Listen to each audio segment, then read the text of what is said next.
What is going on Twitch? Wednesday, 4 p.m. You know what that means? That means it's time for streaming on streaming.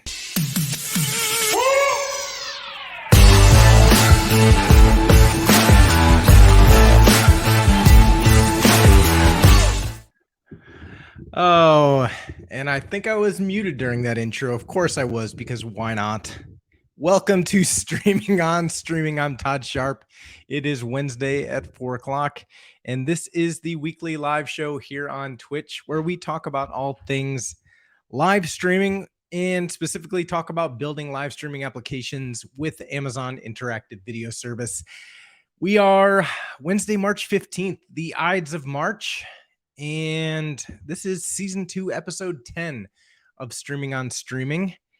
And today we are going to talk about live stream playback, video on demand playback from your Amazon IVS live streams with chat replay. Now, what does that mean?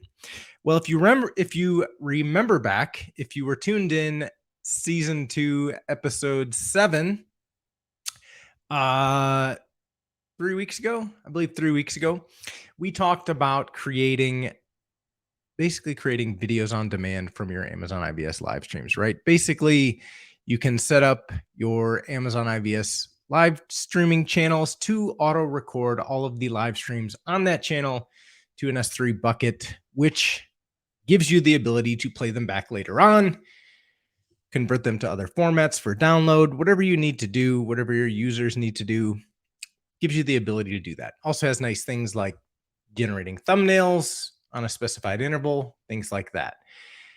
Season 2, episode 8 was the following week, and we talked about Amazon IVS chat logging, which is an awesome feature that gives you the ability to save all of your chat logs from IVS to several destinations. We have support for S3 buckets.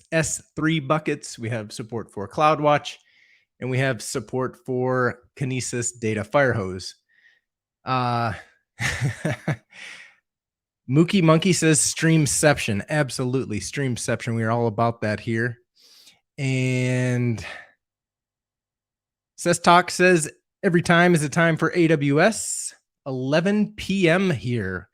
Wow, 11 p.m. You must be, let's see here. In London, it's 9 p.m. So you must be east of London. Are you in Poland, Ukraine? Not sure where you might be with that. Turkey. Okay, excellent. I was close, somewhat close, right? Thanks for joining, Sestock. Appreciate that very much. And thank you all for joining. Very awesome to see you all here. I should have started off with that. Of course, chat, you are all why we do this. This is why we're here live on Twitch, to interact with you, to help educate you, hopefully, to learn from you, to teach you, to just hang out and have fun and enjoy the amazing environment that Twitch provides for us. So, as I was saying, and if you have any questions, if you want to talk about anything live streaming related, please feel free, ask a question in chat. Love to hear from you. Love to hear what you're drinking tonight. I've got a little latte here that I made myself with my Nespresso machine. Love that new purchase, and really quite enjoying the coffees that are produced from that. Let's see here.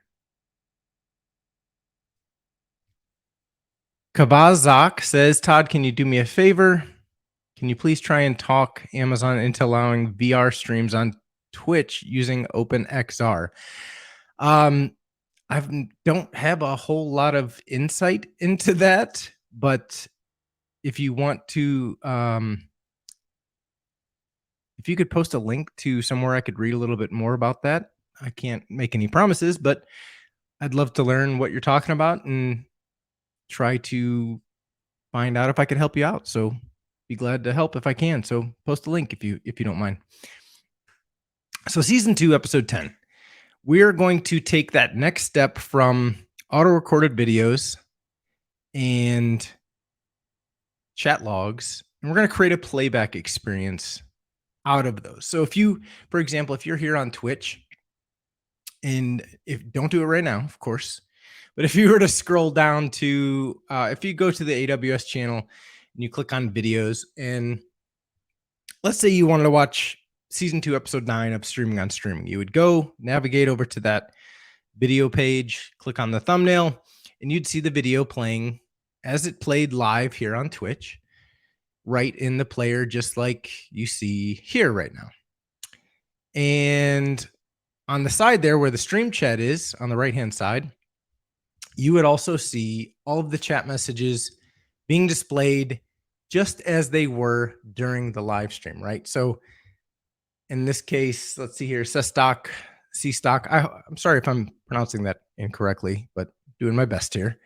Sestock just posted a comment about 30 seconds ago. So at 5 minutes into the stream that we are right now, on the replay page, on the video on demand page, that comment would be posted in the chat at that time. So we're going to create that chat replay experience just like you have here on Twitch and show you how to do that with the Amazon Interactive Video Service.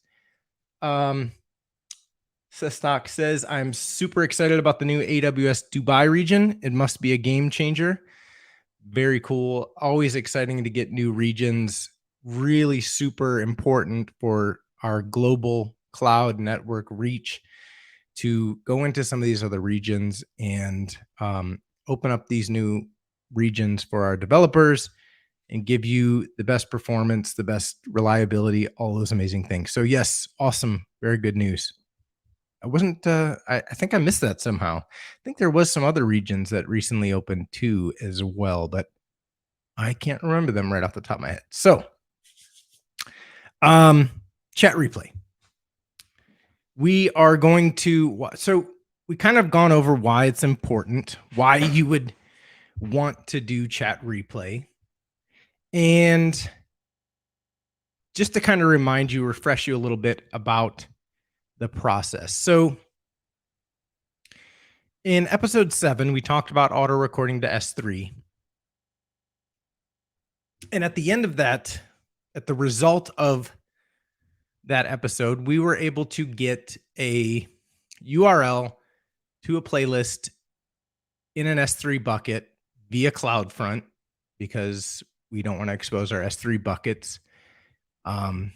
It's better to expose it via CloudFront so that your bucket permissions are not wide open to the world. So at the end of the day, we had a CloudFront URL pointing to a master playlist in an S3 bucket for all of our live stream that would allow us to replay our live stream.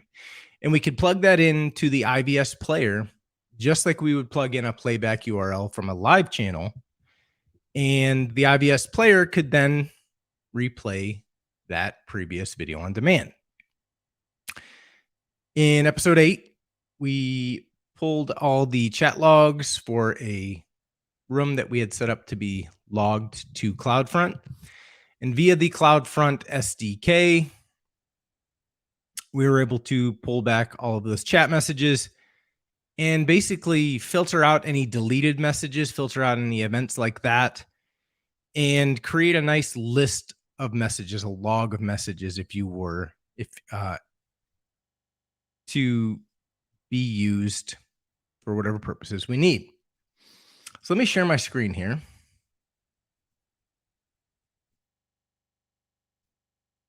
And speaking of Streamception, we've got a demo page here of a pre-recorded stream. Now I recorded this yesterday just to give me something to play around with here on the stream to demo. And at the same time, I also opened up a few chat rooms and posted a bunch of messages at various times. I think the stream is 3 minutes long. So within those 3 minutes, I posted about 10, 12 messages just to give me something that we could use as a basis for this playback experience with chat replay. So if we hop over to the code and take a look at it, we will see, checking my font size, bump it up a little bit. There we go. So here's my front end, my HTML. And I have a video player. I have a little video overlay that allows me to have that offline indicator. And if we scroll down to here, in that sidebar on the right-hand side of the video, I have a div with an ID chat container. So this is my container that I want to have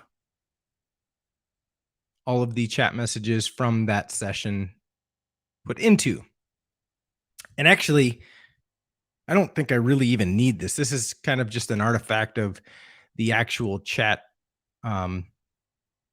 container that I use when I'm actually using a live chat. But since we're just replaying, we could probably just get away with just this inner div right here. So this div called chat has a few styling classes, a few styling classes, rounded border, and some padding. And all of the messages that we want to replay will go inside of this div. Then down here, we have a template. And if you're not familiar with templates, I feel like not a lot of people know about or use templates in HTML. And I think they're really handy when you're doing things like we're about to be doing, or even just a regular chat room with IBS. You have this template. You could clone it in JavaScript and set all the attributes instead of basically constructing all those DOM nodes manually in JavaScript. Template is a nice way to go about it. So if you're not familiar with templates, make sure you definitely check them out. The last templates I use,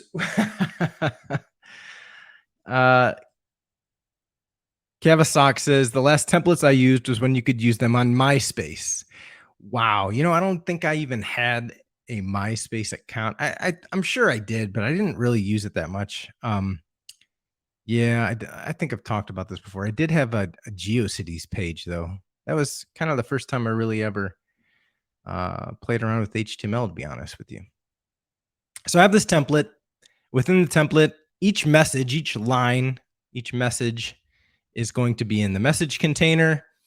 We want to store the timestamp because the concept is this, right? We have a live stream of a fixed duration and we have chat messages. So we need to somehow match up the time in the stream that we're currently at with the timestamp of the chat message in order to know what messages should be visible at any time. So we need to figure out, one, how do we know where we're at in the stream playback? How do we know at what point in time, what wall clock time there was at that point in time? And then, again, like I said, compare that to the chat message time to figure out if a message should be visible or not. So we're going to store the timestamp from the CloudWatch log retrieval chat log in the HTML as a data attribute that we could use to compare it later. I also have a class of dnone, which is in Bootstrap, the Bootstrap class to hide a message. So what I'm going to do is I'm going to render every single message in this div at page load, and I'm going to hide them all. And every time we get to a certain point in time in the stream, which we'll look at, I will then make sure that everything prior to that timestamp is visible. So instead of adding them, removing them from the div, because we can seek, right? You can, during video playback, you can seek in a stream. And so it would just get really messy. So I figured the best approach, or at least the easiest approach, I should say, is to just render them all. And then at the timestamp, at the emitted timestamp, figure out what we need to show. So within that div, we have a chat username and we have the actual message content itself. So you'll have the name, just like you see here in Twitch, the name, message. So if we look at the, what else do we have here? We also have the IBS player script. 1.17 is the latest version. And if we come over to the JavaScript for that file and scroll down to the bottom, we have a DOM content loaded listener. So this way, when the page loads, when the DOM is ready, we can fire off a few functions. First function we need to do is I'd call a backend where I store my Amazon resource names and return those to the front end just so that I have them available to me, because I'm going to need that in just a second to get that chat log. And then I call the init function. And in the init function, the first thing that I have here is I declare the stream URL. Now, the stream URL is going to be different for every video on demand that you have in your S3 bucket. And again, refer you to season 2, episode 7. I'm going to post some links in the chat at the end here if you want to stick around for those, where you can watch season 2, episode 7, season 2, episode 8, and a few other links as well. Some blog posts if you want to read up on this whole process. That'll walk you through the entire 3-step process. So I have this stream URL. This is a hard-coded one from the video that I recorded yesterday. Obviously, you won't be hard coding them. I hope you wouldn't be hard coding them unless you have one video that you recorded that you want to replay over and over. But you'd probably be grabbing this from a backend, a database where you stored this, probably from maybe you recorded the start and end time via EventBridge integration, put them in your database, and basically you're storing your sessions in a database somewhere. So you have maybe your session ID, your start time, your end time, all of that information wouldn't be hard coded. You'd be grabbing it from a backend, as well as your Amazon resource name. So I have my stream URL, and I have my log group name, season 2, episode 8. In this case, it's demo chat log CloudWatch group, CW group. I have my start time and my end time. Like I just said, you'd be pulling these from a database, but these are hard coded just to demonstrate how this works.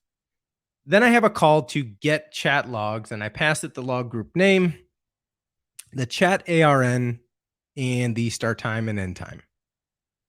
So in the chat, get chat logs, I have a Lambda function that will do what we talked about in season 2, episode 8.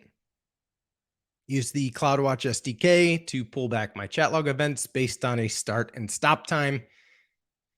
And I make a request to that with fetch.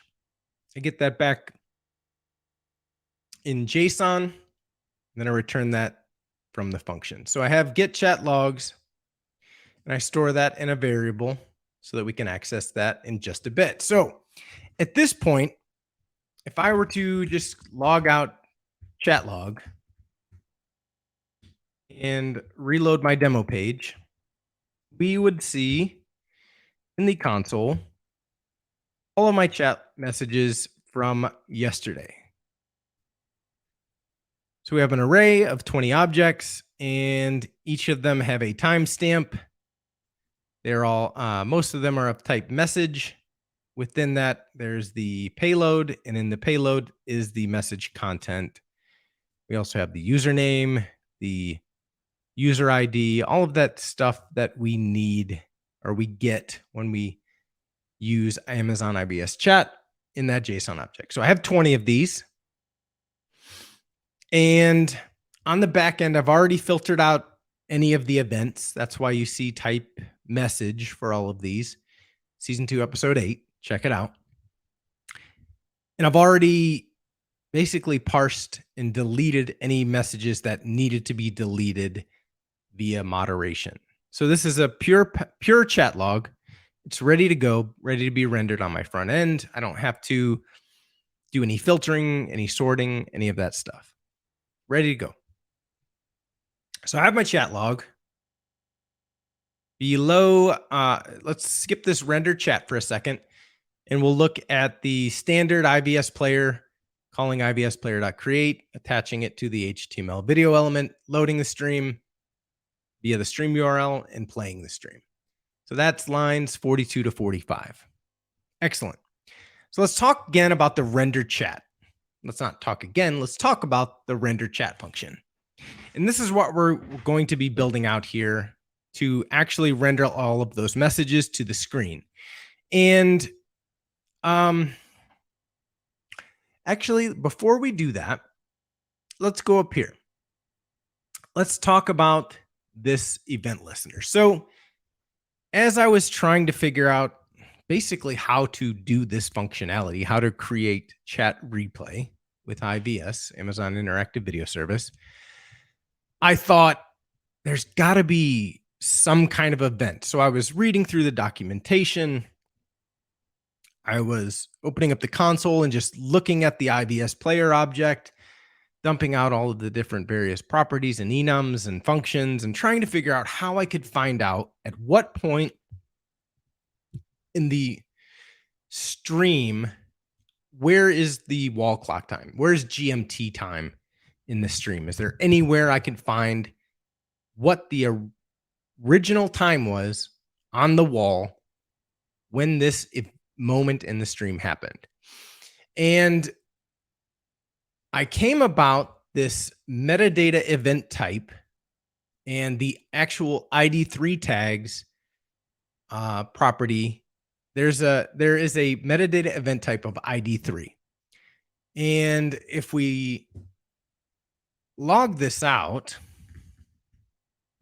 we can take a look at what is inside this event. So this event fires, well, you'll see how often it fires. Let's take a look.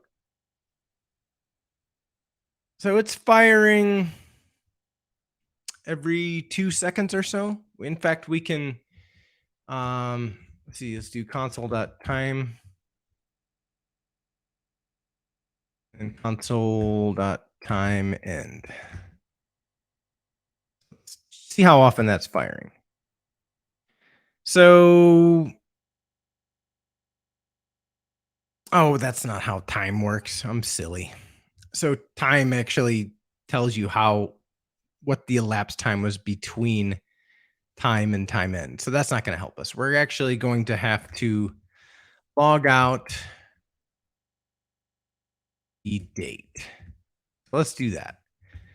How often are we firing? So the first time it's called is 16, 22, 23 seconds, 24 seconds, 26 seconds, 28 seconds, 30 seconds. Okay. So about every 2 seconds, this event fires, which is kind of promising depending on what the data is within that. Because if I just log out the current time,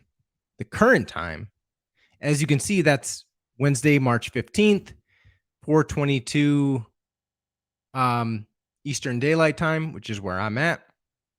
So it's 4:22. That's not the time that this moment in the stream happened. Like I said, I recorded this yesterday, so that's not really going to help us much. So if we open up this array of data within that event, we can see that there are various objects within this array, and they all contain some kind of weird cryptic info. We see some numbers. We see, well, a number stored as a string. We see a date here. Interesting. Not sure what that is. TDEN. Not sure what that is. We see another date here. But if we open up this segment metadata object and we look at the info inside of that, we see some interesting stuff here. What do we have here? So let's log that out. Let's parse that and log that out and see what's inside that. So we got,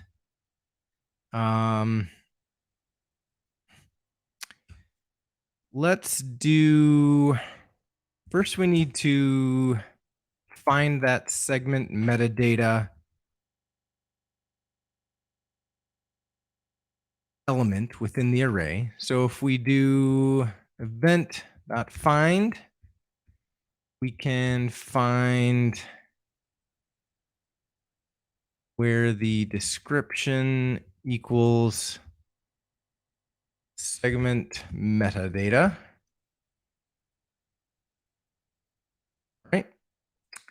That'll give us the segment metadata. And then if we do segment metadata info, we have to actually parse that because it was a JSON string again inside of the JSON object. So if we do that, I think it was what, info? Yeah, info array element 0. So let's log that out.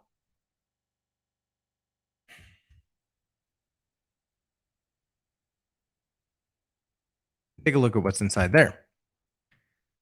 Cannot access before initialization. Oh, I'm sorry. It's actually segment metadata.info. Okay. All right. So within that object, we have some dates. So I think the one that we're after, if I remember correctly, is this trans C underscore S. Now I'm not sure exactly what this contains. Let's see here. Kabasok says, would you have to synchronize chat messages with video playback when there is a stream delay with this method? This method should account for that, actually. This date that we're after, that we're looking for right now, and should account for any delays, any interruptions, any of that kind of stuff. So it really should be able to handle that kind of situation. So if we get after that timestamp, what we can do is we'll say timestamp, and we'll get segment metadata info trans CS, was it? Yeah.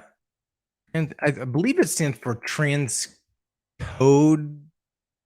something. I can't remember what it stands for. But this is the date. This is the timestamp that we're after. This is the actual wall clock time that happened. That this stamp, maybe that's right. Alex, I think that's right. Right? Transcode stamp, something like that. Yeah, I think you're close. Appreciate that.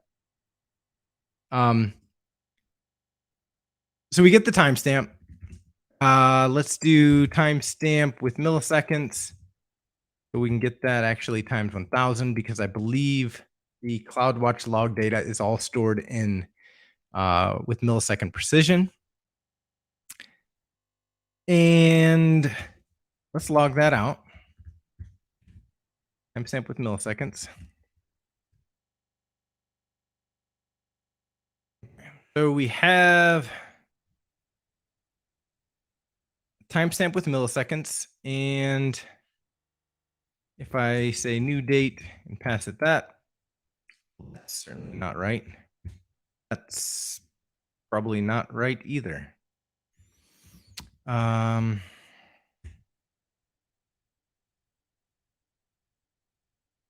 I don't think I streamed that in 1975. Pretty sure I didn't. Let's try this again. July 26, 55. There we go. Had to delete 3 zeros. 3 zeros. So at this point in time in the stream, it was Tuesday, Tuesday, March 14th, yesterday at 1:50 p.m. And that sounds about right. That's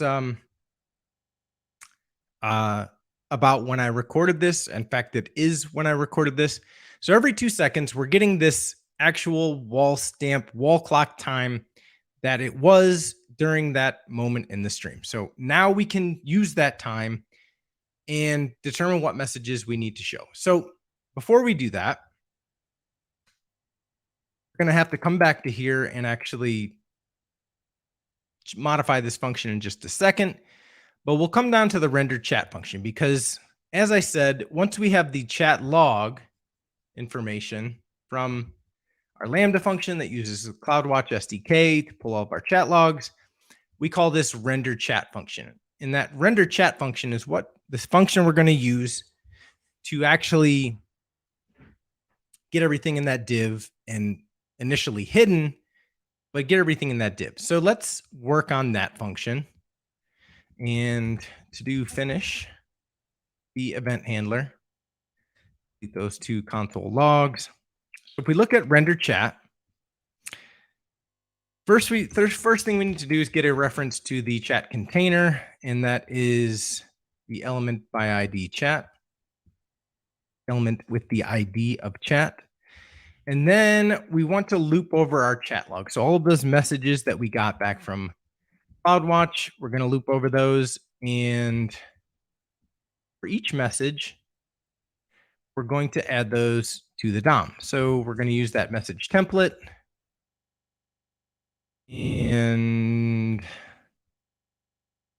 that was has the ID of chat message template. So we'll do get element by ID chat message template. And get the message basically create a new element from that template. And we do that by calling message template dot content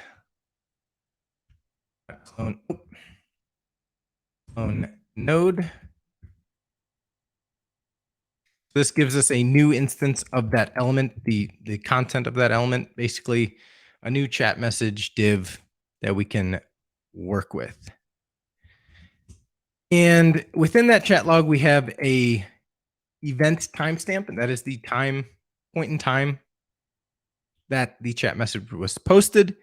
So we're going to get that and create a date out of it, because right now it's going to be a string.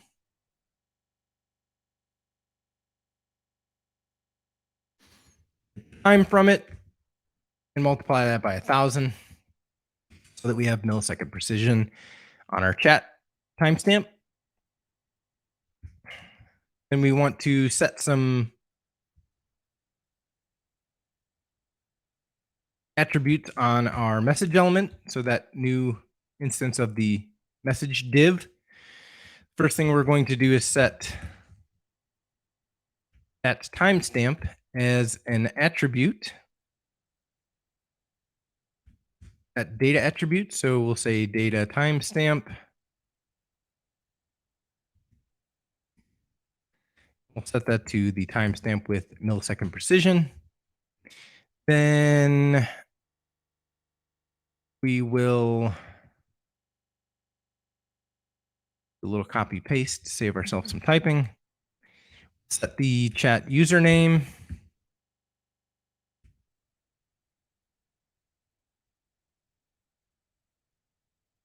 to the username we got from the chat message. And finally, we will set the message itself, so the message text, to the payload content.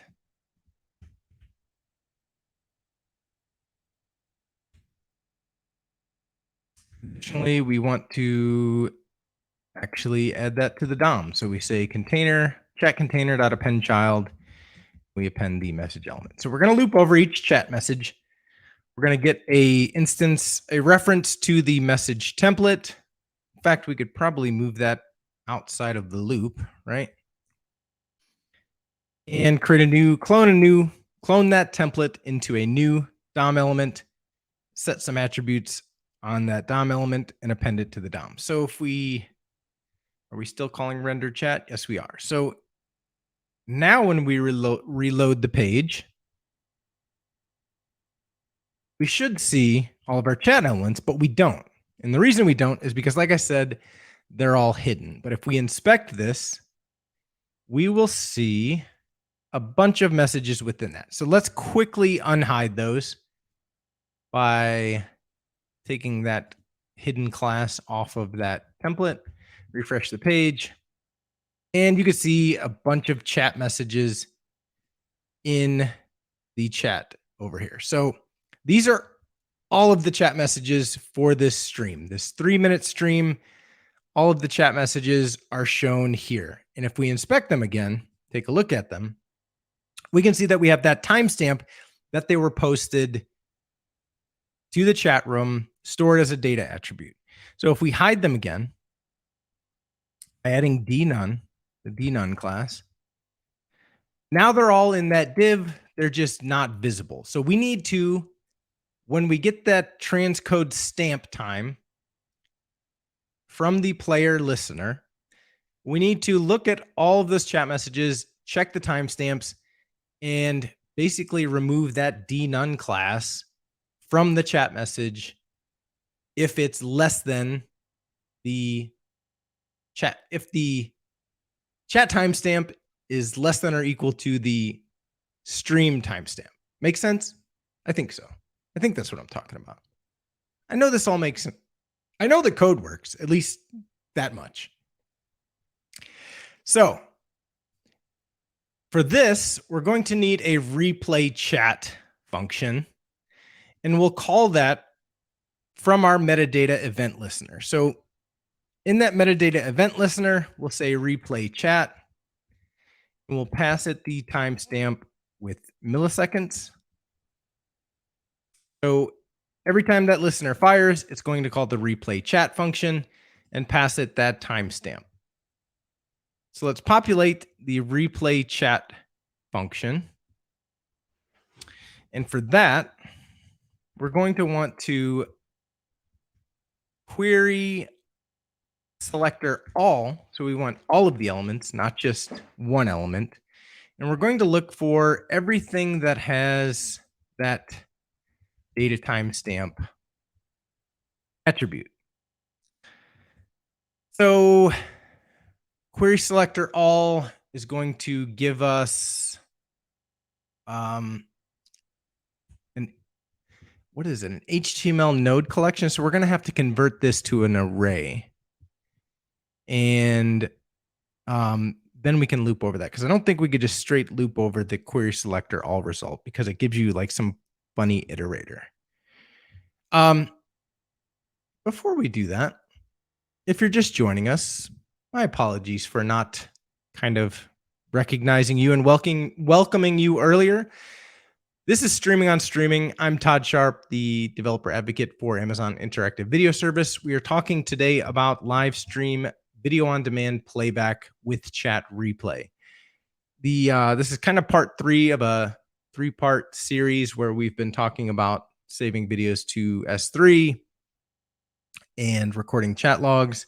And we're tying it all together and showing you how to kind of create that final experience of playing back a video that was previously recorded and displaying chat messages as they were happening in the stream. So Kavasak says,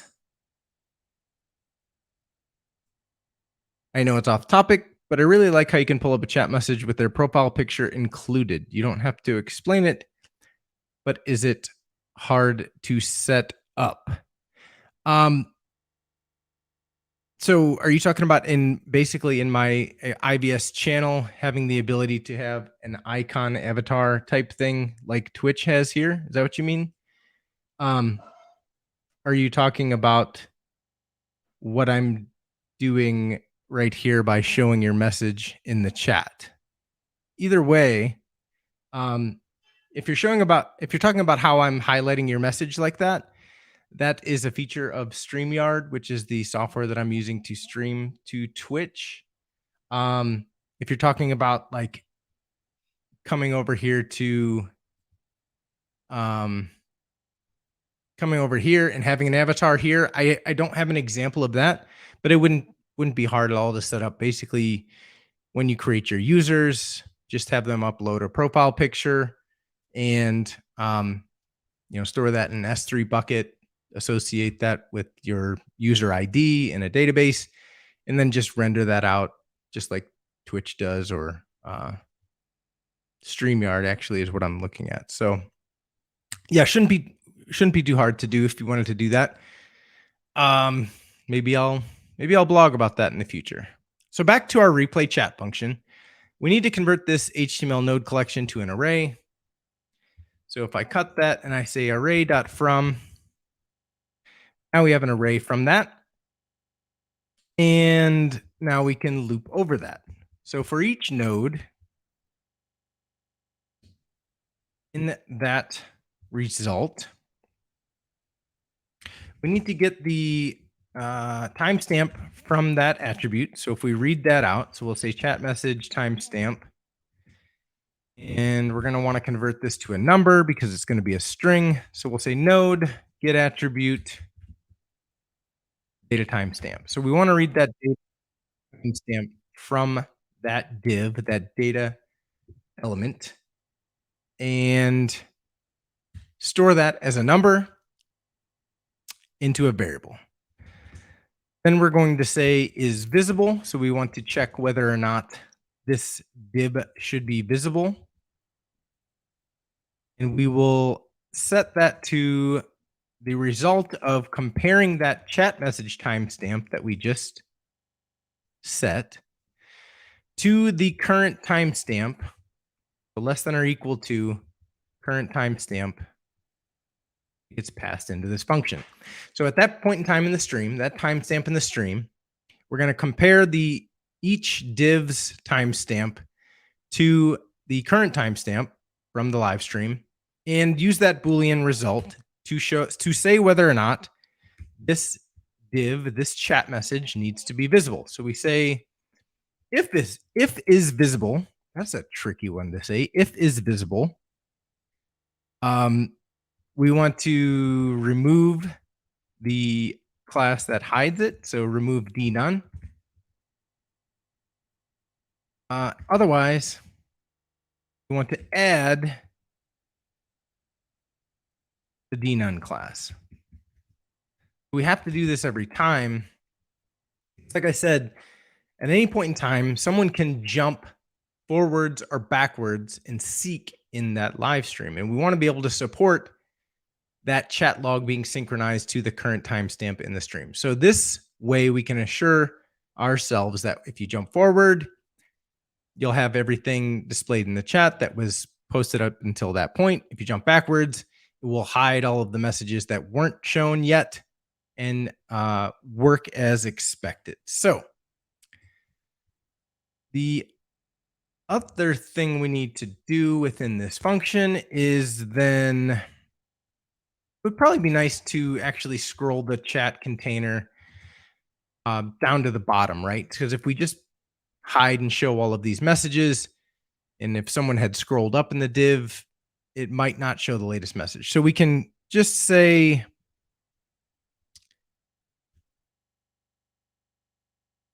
chat container dot scroll top equals scroll height, right?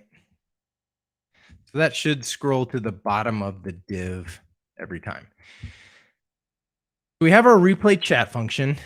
It loops over all of the chat messages that we've rendered but hidden in the chat div, checks the timestamp, compares it to the timestamp from the live stream, and shows or hides the div based on the time in the stream. And that will be called in the metadata event type.id3 event. So every 1 or 2 seconds or so, we'll call that replay chat function and show or hide the messages as appropriate. So at this point, if we reload and hide the dev tools, we can see that within a few seconds, we have 2 messages posted here. And as the stream plays, and I'll leave that hovered over there so we could see the timestamp on the bottom, we can see that 13 seconds in, Michael joined the chat. And 7 seconds later, Michael says, hey.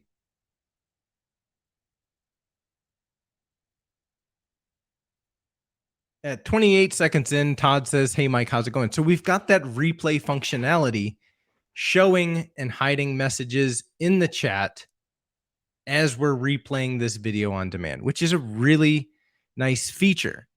Every 1 to 2 seconds is not real time. It's not going to show that message exactly when it was shown, but I think for the purposes of this feature, for the purposes of a chat replay kind of functionality, um, I think that this works. I think that this is a nice way to handle this approach and gets close enough where it feels like a chat replay of a live stream. So if I seek, like I said, if I go back to 40 seconds, all of those messages that weren't displayed yet are hidden again. If I seek back further, it shows even less messages. If I seek way till the end, all of the messages. So that chat replay is literally going to keep in sync with that live stream and help you to present a really nice experience, a nice live stream playback experience for your user generated content platforms. So Kavasok says, that's awesome. So you could moderate your chat this way, even if it wasn't moderated live. You couldn't moderate it per se. I mean, you can't. Well, I suppose you could go back to your chat log in CloudWatch, and I think you can delete elements. Let's give that a try. That's a good question. Let's figure out. Let's do it live. Let's figure out if we can do this on the fly. So if I go to CloudWatch,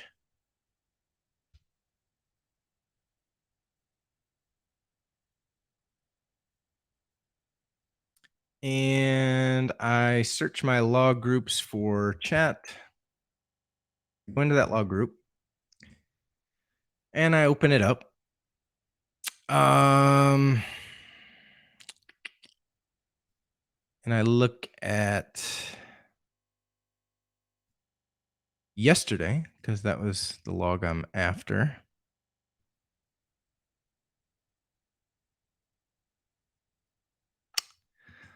Hang on. No, this is the room I'm after. My apologies. Bear with me here. So let's go to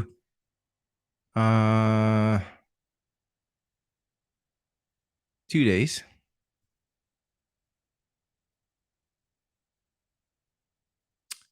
So where are those messages that I posted yesterday?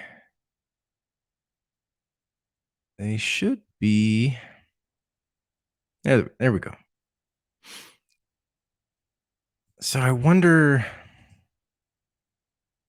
You know what? I don't see a way to delete messages from CloudWatch. And I guess that makes sense. Yeah, I guess that makes sense. I mean, it should be kind of a read-only thing, right? A log file should not really be edited. So you couldn't necessarily moderate it after the fact, but the fact that you can replay it for your users just like it happened during the live stream, I think is a really cool feature. Trying to think. Yeah, no, I don't see any other way around that. So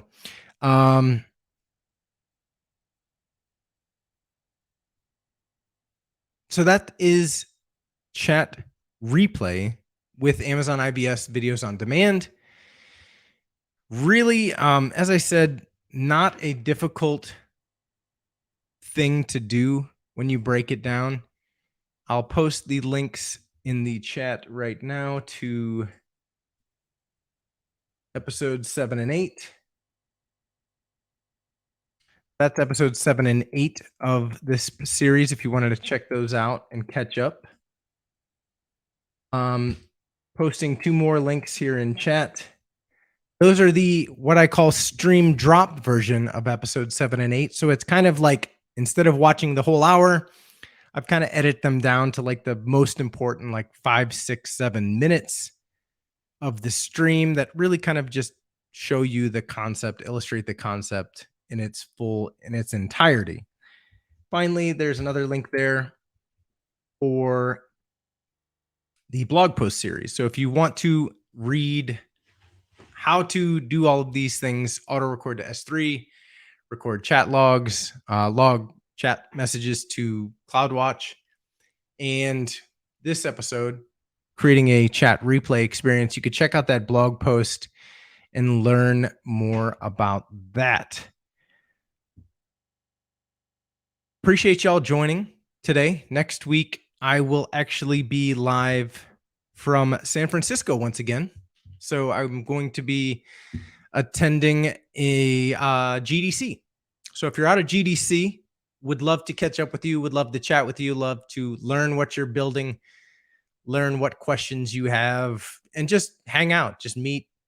Love to meet other developers and learn about what they're up to. And um, yeah, it's going to be a very interesting event. I've never been to a GDC before, but I've already got a couple meetings lined up. I will be going to the SF Game Dev Meetup after party at DNA Lounge on Tuesday night, next Tuesday night.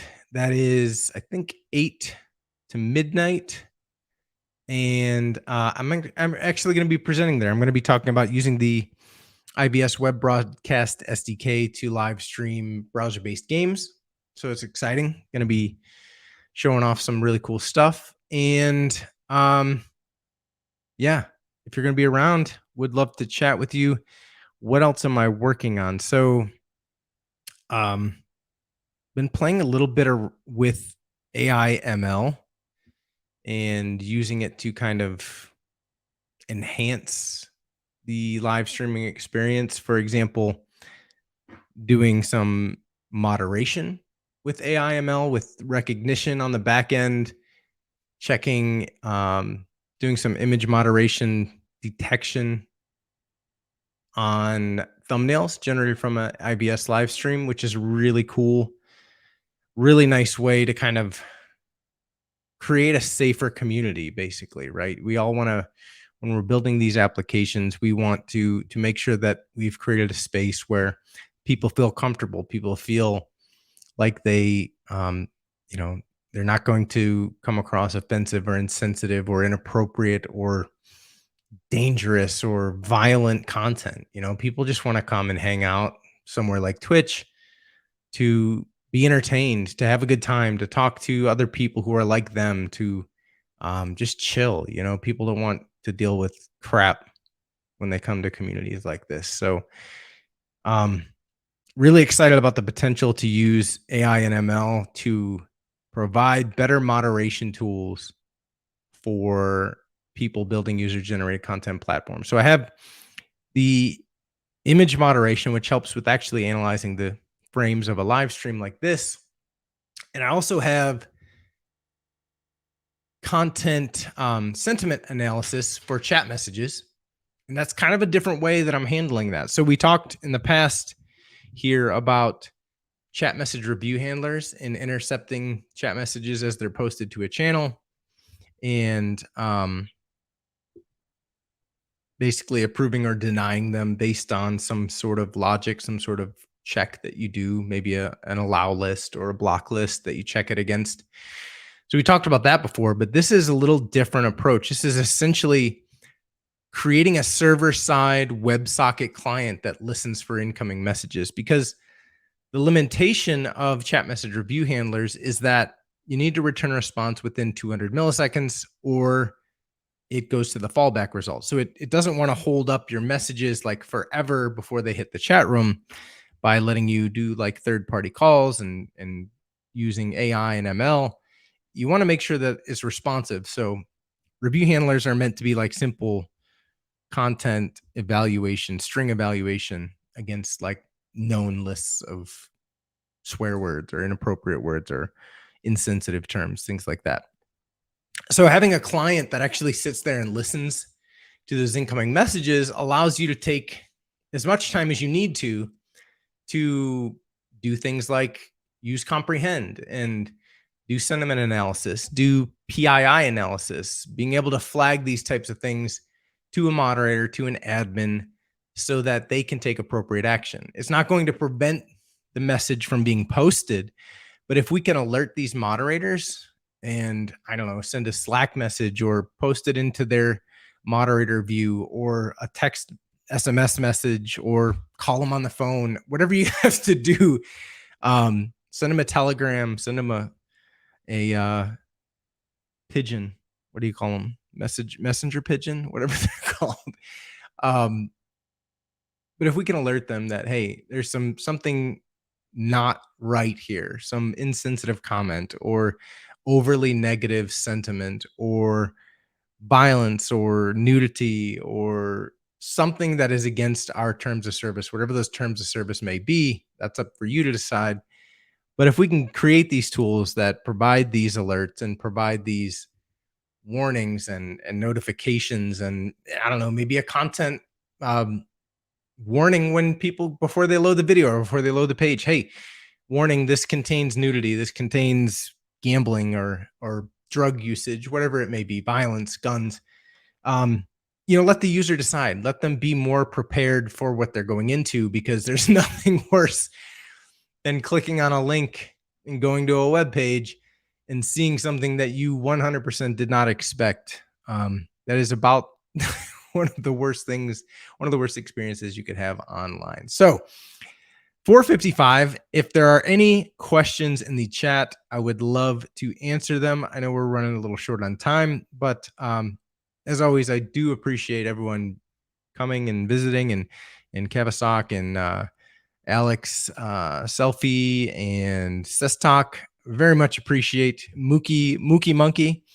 Very much appreciate the conversation, the chat, the questions, and appreciate y'all hanging out and joining us for Streaming on Streaming this week. So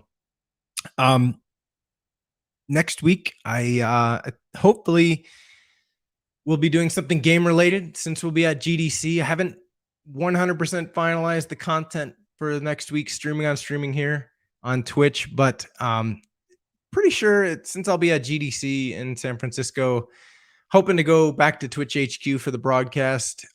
Pretty sure it'll be game related, because Twitch, because GDC.